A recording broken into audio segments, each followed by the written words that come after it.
que todo va a estar bien. Me siento por lo menos fortalecido para compartir la palabra de Dios en esta tarde.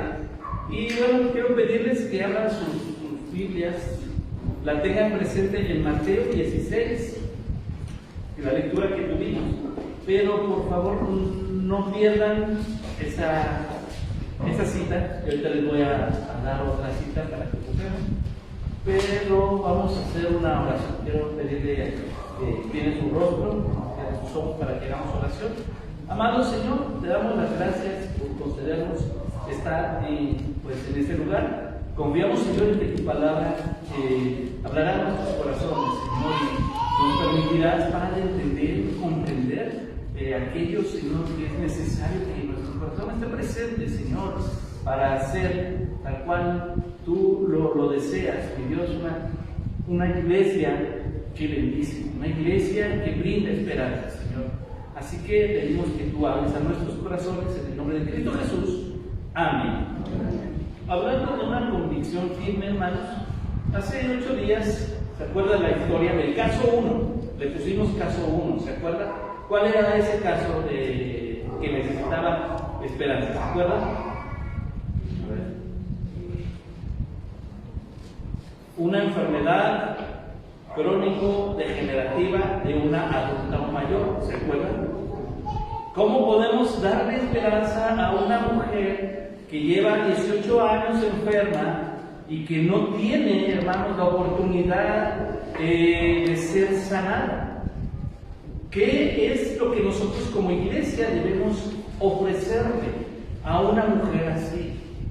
Hermanos, algo que tenemos que aprender nosotros es que estamos en una línea que se llama vida y que tiene un inicio y que tiene un final, y eso ya está determinado, hermanos.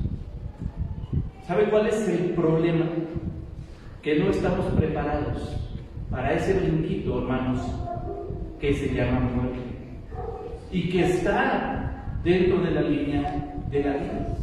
Materialmente pudiéramos pensar que se acaban muchas cosas, pero aquel que ha creído en Dios, hermanos, tiene la convicción de todavía, hermanos, lo que el Señor llama vida eterna. Así que no se trata, hermanos, de aferrarnos egoístamente a lo que nosotros queremos, esperamos, sino el poder brindar en el corazón enfermo, en el corazón necesitado, la convicción de Jesucristo. Y entonces, hermanos, cuando ese brinquito llegue a suceder, hermanos, no será de temor, no será de dolor, porque sí duele. Yo me decía a mis hermanas, ¿verdad? Cuando hablo de mi mamá y todavía me quebranto porque pues el Señor decidió llamar, difícilmente sana. Pero ¿sabe qué es lo que a mí me da mucha tranquilidad? Que ella amaba a Jesús con todo su corazón y que el último día suspiró todavía pensando en el Señor. Tengo la convicción de que la voy a volver a ver. Amén. Y yo sé que cada uno de nosotros que nos hemos despedido de esa forma, mi pregunta es, esa convicción que tenían ellos, hermanos, nos hace falta a nosotros que estamos vivos para poder brindarle a otro que esté enfermo. En el caso 1, hermanos, teníamos una mujer que visitó en médicos, pero un día visitó la sinagoga. Y esa mujer, cuando visitó la casa de oración, se encontró con la mano amorosa de Jesucristo. Cambió su vida, hermanos. Caso 2. Quiero pedirle el día de hoy, hermanos, ante una convicción firme, que vaya conmigo a Mateo 8, sin perder la cita de Mateo 16, versículos 1 al 4.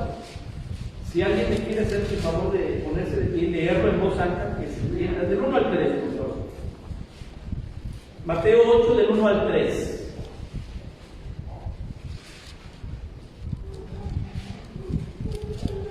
En voz alta, alguien que lo quiera leer, hermano. ¿Sí? Adelante, hermano. Dice, cuando descendió Jesús del monte, le seguía mucha gente, y he aquí vino un leproso y se postró ante él, diciendo: Señor, si quieres, puedes limpiarme. Jesús extendió la mano y le tocó, diciendo: quiero, sé limpio. Y al instante su lepra desapareció. Muchas gracias. Caso 2. El primero fue una enfermedad crónico-degenerativa en los huesos. Caso 2. Una enfermedad excluyente. Hermanos, acabamos de pasar una pandemia muy fuerte. Todo el mundo se vio afectado. Las muertes por COVID, hermanos, fueron tristes. Yo creo que todos estamos sabidos de eso, porque no podían tener acceso a sus familias. Las personas que fallecieron de COVID morían, hermanos, aislados en los hospitales, recluidos en una habitación en sus casas, sin poder tener el acercamiento a sus seres queridos. ¿Cómo podemos aconsejar en un caso así?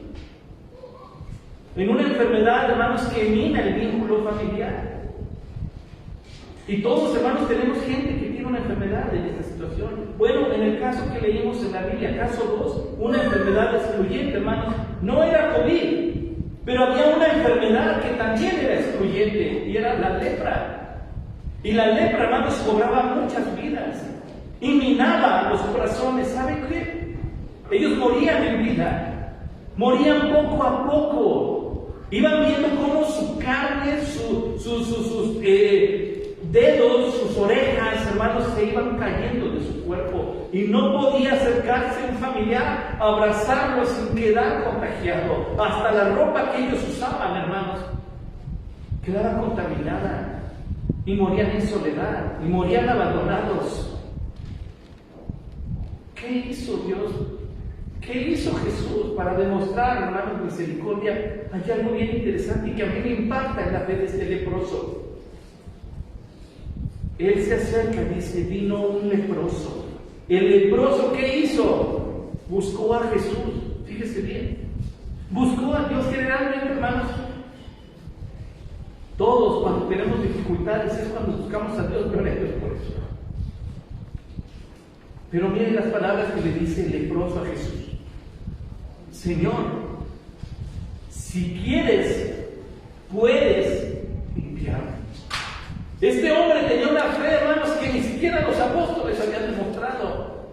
Este hombre tenía una fe única. Ya no tenía nada más. Ya no tenía familia, no tenía casa, no tenía trabajo. Lo único que le quedaba era esperar en Dios. Porque es importante, hermanos, que la iglesia se acerque al enfermo, se acerque a la familia y le podamos hablar de Jesús. Porque en esos momentos, hermanos, ya no queda nada. Y aún así, ¿sabe qué me atrevo a decir? Si Jesús hubiera dicho en ese momento: me llevo tu vida, este hombre hubiera tenido esa misma convicción, porque le atribuye a él la divinidad. Señor, le dice. Después dice: si quieres, eso es pedir tu voluntad. Y a veces pedimos a Dios que se haga tu voluntad, pero queriendo que se haga la nuestra, ¿verdad? Y no es así. Dios no es así, es su voluntad. Y después dice, le atribuye omnipotencia. Puedes limpiarme. La lepra no tenía cura, se tenía que morir, esa era su cura. Y de repente, hermanos, este hombre se levanta con esa fe que fortalece su corazón. Y lo que hace Jesús es escuchar esto, hermanos. Dice Jesús, mire lo que hace Jesús. Nunca deje de hablarle de Jesús a la gente. Extendió la mano y le tocó. Hermanos, el toque de un familiar no hubiera ayudado mucho. Pero cuando Jesús es presentado delante y hay un acercamiento al Señor, las cosas cambian. Y entonces le dice Jesús: mire esto, quiero. La voluntad de Dios siempre es buena, hermanos. Aun cuando no sea conforme lo que yo quiero, siempre será buena. Sé limpio y actúa como Dios. Él es el que hace el milagro. Ahora viene el punto para nosotros. ¿Qué tiene que ver esto con la lectura base de nuestra predicación? Vamos a regresar a Mateo 16, hermanos. Nos vamos a encontrar con una diferencia muy interesante. Caso 1 fue una enfermedad crónica degenerativa. Caso 2, una enfermedad excluyente. A veces no tenemos cómo hablarle de Cristo a las personas, pero tenemos casos, hermanos, en los que como iglesia podemos brindar la esperanza. No se le olvide que uno de los ministerios de la iglesia siempre será brindar esperanza. Y dice entonces, número 1, hermanos, versículos 13 y 14. Viniendo Jesús a la región de Cesarea de Filipo, preguntó a sus discípulos diciendo: ¿quién dicen los hombres que es el Hijo del Hombre? Ellos dijeron: unos Juan el Bautista, otros Elías y otros Jeremías o algunos de los profetas. Número 1, hermanos, para una convicción firme y poder ayudar a gente en esta condición, podemos ver o conocer qué piensa la gente acerca de Jesús. El criterio de los demás. Jesús, antes de preguntarle a los apóstoles, hermanos, a sus seguidores, ¿están convencidos de mí?, les dice: ¿qué se oye alrededor con respecto a Jesús? Yo le pregunto, ¿qué se oye de Jesús, hermanos, hoy en día alrededor? Usted es cristiano, usted es de los apóstoles, usted es seguidor de Jesús, pero ¿qué se oye alrededor con respecto a Jesús? ¿Qué ha escuchado? ¿Qué le han dicho ustedes acerca de Jesús? Sí, dígame, contésteme. No hablan de Jesús. ¿Qué otra cosa? Es un invento. Un profeta, ¿sí, hermano? Que la Biblia no es suficiente, hay más libros. ¿Dónde está Dios cuando lo necesitamos? Se fijan que todo es exactamente lo mismo, condicionan a Dios. Eso no ha cambiado. Jesús pregunta: ¿qué dice la gente? Ustedes, mis seguidores, se van a topar con estos pensamientos.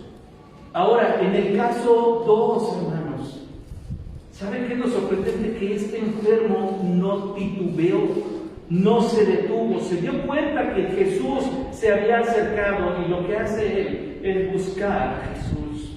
Jesús le pregunta a sus seguidores, bueno, vamos por partes, ¿qué dice la gente de mí? Y comienzan ellos. Unos Juan el Bautista. ¿Por qué? Porque acababan de matar a Juan el Bautista. Recordemos, Herodes le mandó cortar la cabeza por un berrinche de la hija de la esposa de su hermano, que era con la que la mata. Una cadena de pecado terrible. Después dice, otros Elías. ¿Por qué? Por la noción que se tenía de que Elías fue llevado vivo al cielo y que tenía que regresar.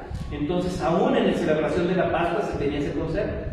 Por eso decían, unos dicen que Juan el Bautista ha resucitado, no es el contexto de los demás evangelios. Elías. ¿Por qué? Porque se fue vivo y va a regresar. Y el último, Jeremías. Había una teoría entre la comunidad judía de que Jeremías iba a regresar trayendo el arca de la alianza. Entonces, por eso ellos dicen lo que la gente está comentando. Ese que está ahí es Elías. Ese que está ahí es Jeremías. Ese que está ahí es Juan el Bautista. Para nosotros lo mismo. Jesús es un invento. Solo fue un buen maestro, solo fue un buen rabino, pero todo lo que hizo, es que hasta fue más fantasioso tratar de quedar mal, hacer quedar mal a la Biblia. Usted sabe que Jesús estuvo perdido de los 12 a los 30 años, porque la Biblia no dice nada de eso, ¿verdad? ¿Y a uno les da? Eso es ridículo. El que ha leído la Biblia se da cuenta dónde estuvo Jesús de los 12 a los 30 años. Pues el invento que a mí me dijeron es que en ese lapso, hermanos, Jesús se fue a Cachemira, se fue a Egipto, se fue a la India. ¿A dónde? A la India, a aprender las formas de curación que traía. Porque la Biblia no dice dónde estuvo, entonces se especula mucho. ¿Dónde estuvo Jesús de los 12 a los 30 años? En Nazaret. Incluso Lucas es específico decir dónde se había criado, dónde estuvo. Entonces, ¿qué dice la gente de Jesús? Y eso, hermanos, ¿por qué Jesús le pregunta a los apóstoles eso primero? Porque eso, hermanos, va a llegar a chocar con la convicción de nuestro corazón. Y si nosotros no estamos firmes, hermanos, nos vamos a quedar sin respuesta. ¿Cómo puedo aconsejar a una persona que está muriendo de COVID en soledad? ¿Cómo puedo hablarle de Cristo a una familia que está viendo morir a un familiar? Llévenlo al caso del leproso. Una persona en soledad tiene toda la garantía de la vida si se se encuentra con Jesús. Ahora, lo que sigue todavía es más grande. Número 2, dice el versículo 15. Y él les dijo: ¿y vosotros quién decís que soy yo? Número 2, hermanos, es una pregunta. ¿Qué es lo que yo creo? ¿Estoy seguro de Jesús? Porque aquí ya no se voltea a decir, bueno, ¿ustedes creen que soy Jeremías? ¿Ustedes creen que soy Marcos? ¿Ustedes qué piensan? Hermanos, Jesús apela a su convicción. ¿Estás seguro que soy el Hijo de Dios? ¿Estás seguro que soy el Mesías? Hermanos, yo le preguntaría a usted, porque de eso depende nuestro comportamiento. Ahora viene esta parte. El leproso demostró una convicción, hermanos, que aquí Jesús está confrontando con sus apóstoles. ¿Cómo puedo yo, hermanos, ser una iglesia que brinda esperanza si no tengo esta convicción de un leproso enfermo? Todo lo que haga Dios me va a parecer mal. Todo lo que decida Dios me va a parecer condicionante y no a lo que yo quiero. Y déjeme decirle, hermanos, que la voluntad de Dios está por encima de lo que yo quiero. Porque Él va a permitir que pasen muchas cosas en su soberanía, pero sin perder de vista y el cuidado a los que le buscan. Porque aún después de la muerte, hermanos, el cristiano sigue viviendo en bendición.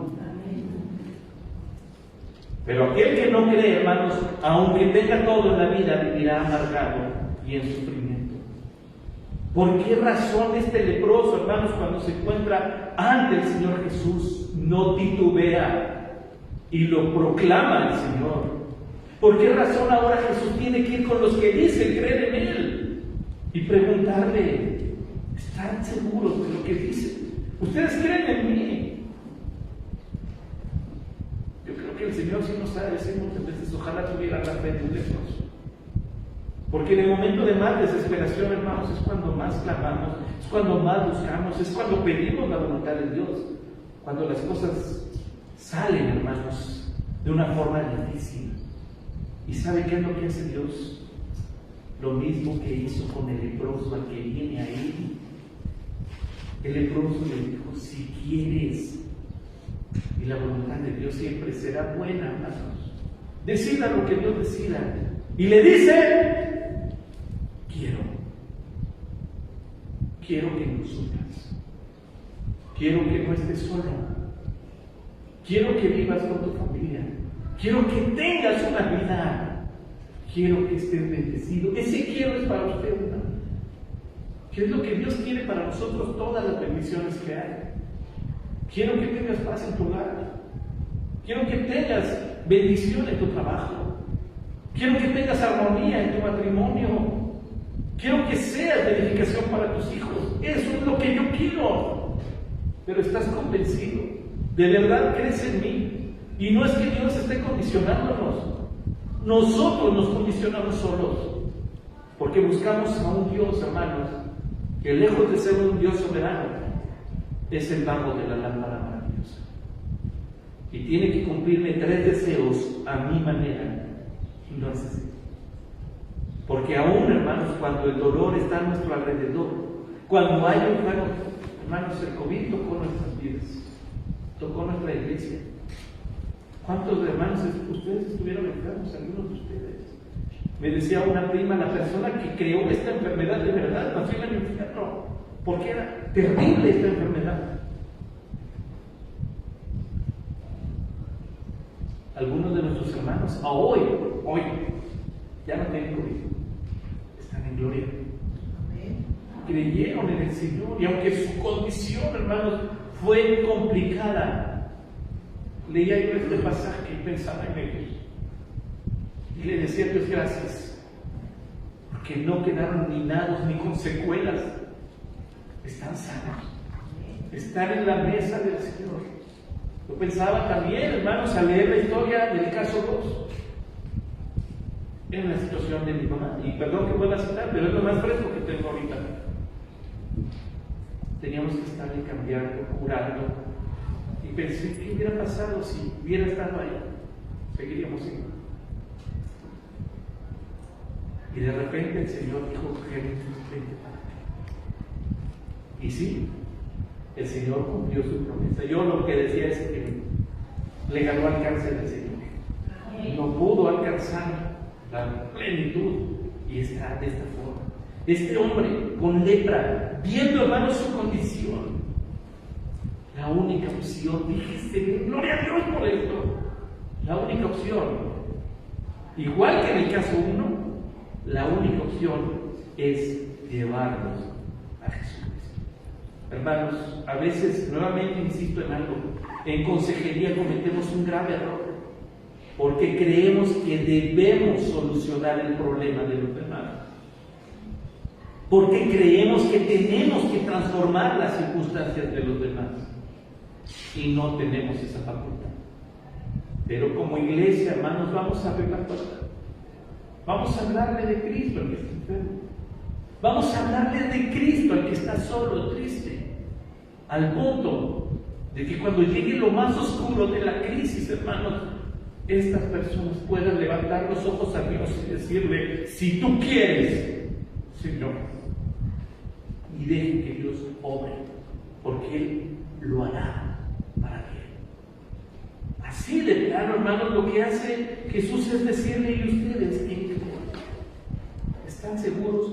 Es una pregunta, hermanos, directa para nosotros, porque nos decimos cristianos. Nos decimos cristianos. ¿Cómo es entonces nuestra actitud? En la escuela dominical veíamos algo curioso, hermanos, acerca de las dificultades y las tribulaciones que como cristianos vamos a pasar. Estamos pasando o hasta vamos a pasar. Pero es interesante, hermanos, ver cómo Dios sigue siendo soberano. Y es el mismo Señor que levanta a usted, el que sostiene el mundo, hermanos, en su lugar. No ha cambiado. Nosotros somos los que hacemos la diferencia entre el problema. Así que esta convicción, hermanos, llévensela a usted hoy. Mi vida realmente está demostrando que creo en Jesús. O solamente vine a hacer acto de presencia en el culto, en la escuela dominical, perdón que lo vuelva a citar, pero sí decíamos algo. ¿Ya cumplí con Dios esta semana porque fui al culto? No. Usted vino porque es un mandamiento, pero a lo largo de la semana usted tendrá que seguir honrando a Dios. A lo largo de la semana usted tendrá que hablarle de Cristo al que no lo conoce, de Jesús. A lo largo de la semana usted tendrá que orar y pedir a Dios su dirección. A lo largo de la semana usted tendrá que abrir su Biblia, hermano, y mejor si lo hace en público para que alguien le pregunte qué leer y usted levante la Biblia y diga la palabra de Dios, porque estoy convencido de que Jesús es mi Señor y es mi Salvador. Y puede cambiar tu vida también. Esa convicción de leproso la tengan los apóstoles. Esa convicción de esta enfermedad, hermanos, la tengamos nosotros para confesar a Jesucristo y poder hablar, poder mostrar y sembrar la fe de los demás. Y número 3, hermanos, versículos 16 y 17. Dice, respondiendo Simón Pedro dijo, tú eres el Cristo, el Hijo del Dios viviente. Entonces le respondió Jesús, bienaventurado eres, Simón, hijo de Jonás, porque no te lo reveló ni carne ni sangre, sino mi Padre que está en los cielos. Hermanos, necesitamos una convicción que nace del Espíritu Santo. La seguridad que da Dios. ¿Cómo puedo yo contestar de la forma en la que contestó Pedro, hermanos? Jesús dice, no es que seas muy listo, Pedro. No es que seas bien inteligente, Pedro. Has llegado a la convicción de lo que el Espíritu Santo puso en tu corazón. Y todo aquel, hermanos, que entiende lo que significa la presencia del Espíritu Santo en su corazón, se va a levantar y decir, tú eres el Cristo, el Hijo del Dios viviente. Así que pensemos en esto, hermanos. ¿Qué le tengo que decir a una persona en una crisis así? Jesús es el Hijo del Dios viviente. ¿Qué tiene que terminar creyendo, hermanos, que soy una buena persona, que se va a morir? No. Al final de cuentas, hermanos, la vida no la tenemos garantizada. Hoy estamos bien, mañana no sabemos si vamos a respirar. ¿Qué fue lo que pasó? No sabemos. Así que hasta por sentido común, hermanos, nada más por sentido común, es mejor estar bien con Dios. Ahora sí lo vemos espiritualmente, hermanos. Qué gran bendición es confiar en Dios, porque desconocemos todo. No creamos, hermanos, que lo sabemos. No creamos que lo podemos. Somos más frágiles, hermanos, de lo que pensamos. Ahora tenemos el caso muy interesante, porque en el caso 2, hermanos, de enfermedad sigue siendo igual de terrible. ¿Qué es más preocupante, el caso 1 o el caso 2? Los dos. Cada uno vivía su enfermedad desde perspectiva. Pero ¿sabe qué fue la diferencia en ambos, hermanos? O lo que marcó la similitud en ambos, mejor dicho, el encuentro con Jesús. ¿Qué es lo que tenemos que brindar nosotros como iglesia, hermanos? A Jesús. A veces sí pensamos, ¿verdad? ¿Qué le voy a decir? Pues háblele de Jesús. ¿De qué le voy a hablar a la persona? Háblele de Jesús. No es responsable, hermano. Piense bien esto. Usted no es responsable de que ellos crean. Usted no es responsable.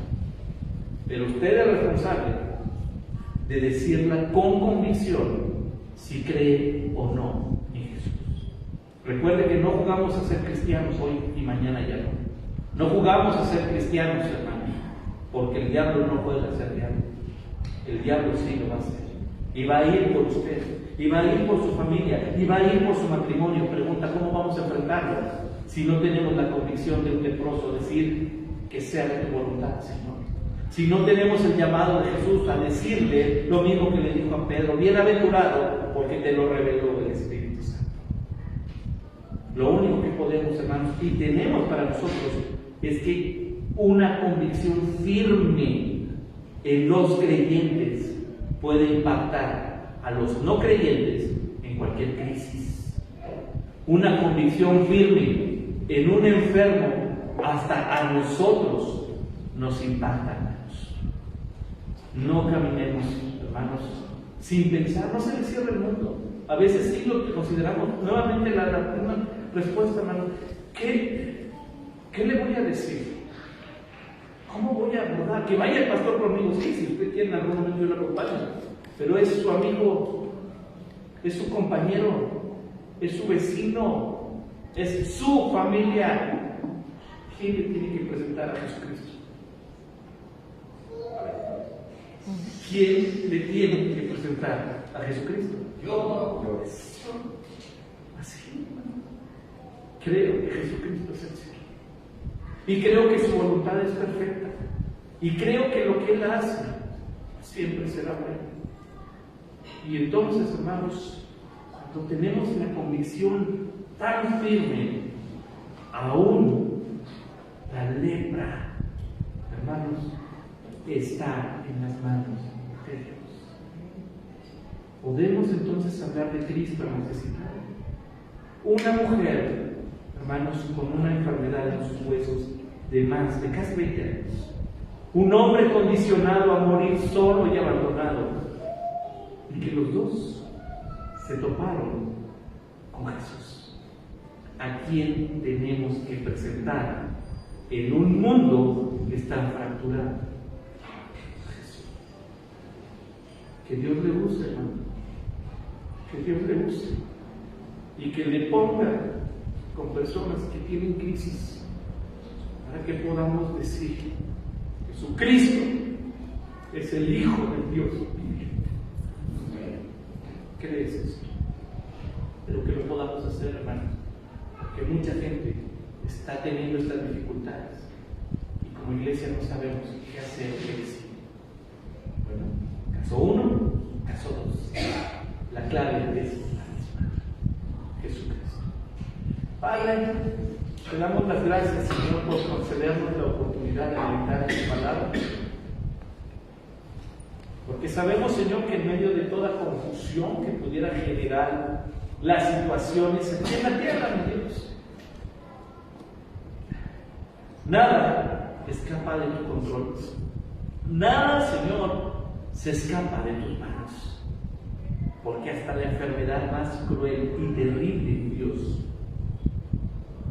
tiene que detenerse aquí en la tierra o en tu presencia. Porque no hay mayor potestad que tu voluntad. Y tu voluntad, Dios, es buena, es agradable y es perfecta. Ayúdanos, Señor, a entenderlo, a limpiarnos nuestras lágrimas de los ojos, sostenernos de tu mano y llevar esperanza a aquel que está necesitado. Quizás en algunos casos nosotros seamos los que necesitemos esa esperanza.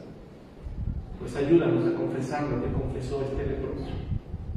Señor, si tú quieres, puedes, porque tú eres Dios, porque eres el Señor, y yo creo en ti. Así que mi Dios, dirígenos. El mundo está en dolor, el mundo está en crisis. Como iglesia podamos, Señor, presentarle el Evangelio a la mujer, Señor, con la espalda encorvada. Que le podamos presentar el Evangelio al hombre que está desahuciado, para que al final en todo, Señor, tu misericordia sea manifiesta. Gracias te damos por tu palabra, en el nombre de Cristo Jesús. Amén. Amén. Dios les bendiga, hermanos.